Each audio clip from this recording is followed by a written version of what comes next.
పసుపు పంట విస్తీర్ణంలో ఉత్పత్తిలో తెలుగు రాష్ట్రాలు దేశంలో ప్రథమ స్థానంలో ఉన్నాయి. దాదాపు 72,000 హెక్టార్లలో సాగు చేయబడుతూ 4.5 లక్షల టన్నుల దిగుబడితో తెలుగు రైతులకు సౌభాగ్యాన్నిస్తోంది. ముఖ్యంగా విశాఖ ఏజెన్సీలో పసుపు ఒక ప్రధాన పంటగా పేర్కొనొచ్చు.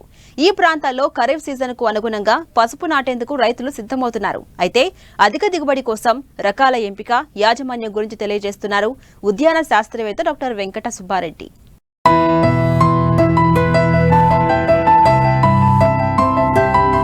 పసుపు దుంపజాతి ఉష్ణమండలపు పంట. తేమతో కూడిన వేడి వాతావరణం పసుపు సాగుకు అనుకూలంగా ఉంటుంది.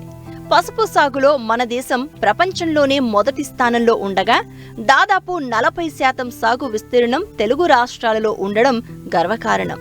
పసుపును కేవలం వంటల్లోనే కాక వివిధ ఔషధ, సుగంధ పరిశ్రమల్లోనూ కృత్రిమ రంగుల తయారీకి విరివిగా ఉపయోగిస్తున్నారు.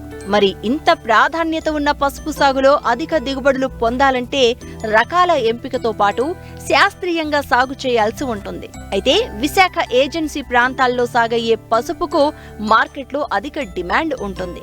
సాధారణంగా ఈ ప్రాంతంలో సంప్రదాయ పసుపు దిగుబడి 2 ఏళ్లకు ఒక్కసారి వస్తుంది. ఎకరాకు 4 నుండి 5 టన్నుల పచ్చి పసుపు దిగుబడి వస్తుంది.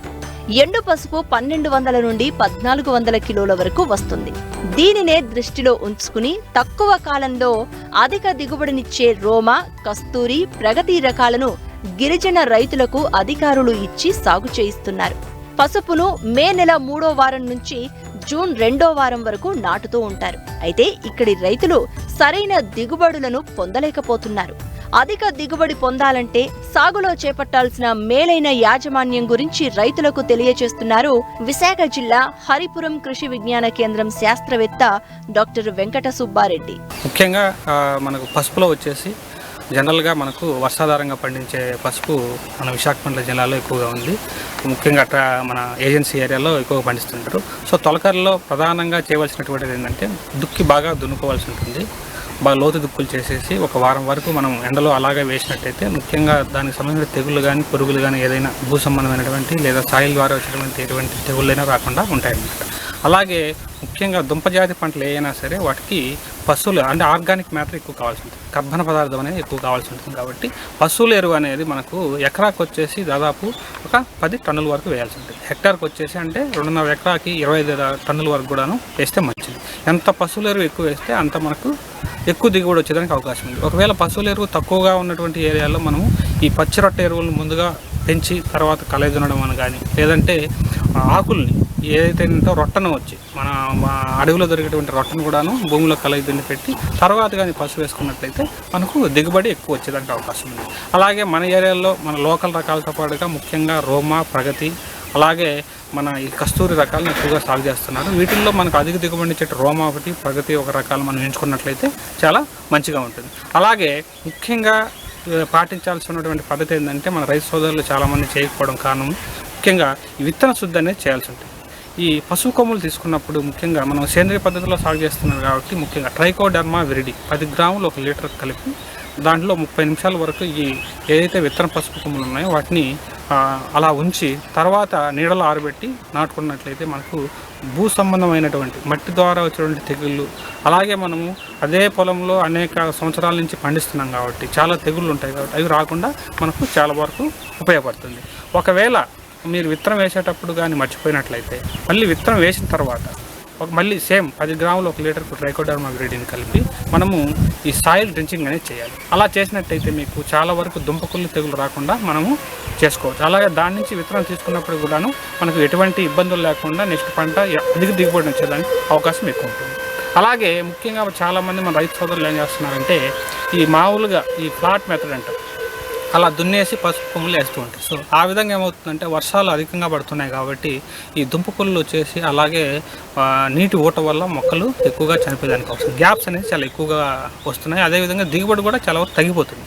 కాబట్టి ఈ ఎత్తైన మడులు, బోదెలు మరియు సాలు పద్ధతిలో కానీ మీరు చేసినట్టయితే దుంప అనేది కూడా చాలా ఎక్కువగా ఊరుతుంది. ముఖ్యంగా బోదెలు వేయడం వల్ల ఏమిటంటే గాలి అలాగే న్యూట్రియంట్స్ తీసుకున్నటువంటి వేరు అవన్నీ బాగా పెరగడం వల్ల ఈ పోషకాలను ఎక్కువ తీసుకొని వేర్లు బాగా అంటే ముఖ్యంగా మీకు దుంపలు అనేవి ఎక్కువ పెరుగుతాయి. నంబర్ ఆఫ్ ఫింగర్స్ అంటాం ముఖ్యంగా.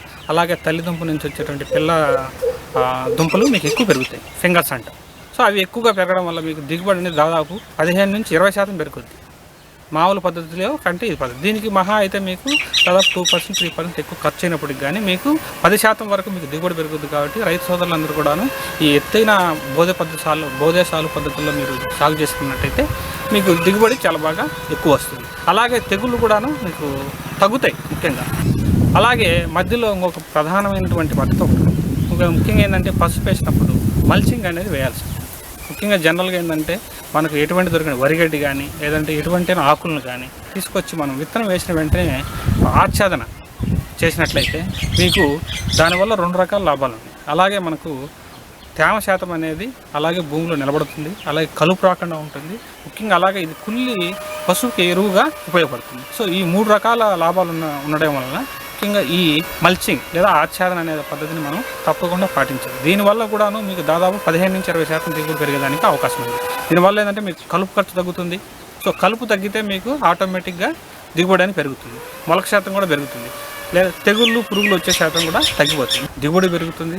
అలాగే మీకు ఈ ఎరువులు ఆల్రెడీ అంటే కుళ్ళిపోయడం వల్ల పోషకాలు కూడా మొక్క అందుబాటులోకి వస్తాయన్నమాట. సో ఈ విధంగా చేయడం వల్ల ముఖ్యంగా విత్తన శుద్ధి ఒకటి, అంటే మల్చింగ్ చేయడం ఒకటి, ఎత్తైన బోధశాల పద్ధతుల్లో మీరు సాగు చేసుకున్నట్లయితే ఈ 3 పద్ధతులు పాటిస్తే మీకు పసుపులో అధిక దిగుబడి వచ్చేదానికి అవకాశం ఎక్కువ.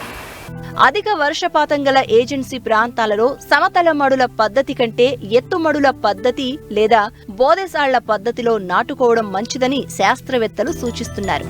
అయితే ఏజెన్సీలోని రైతులు పసుపులో అంతర పంటగా జొన్న, మొక్కజొన్న వేస్తూ ఉంటారు.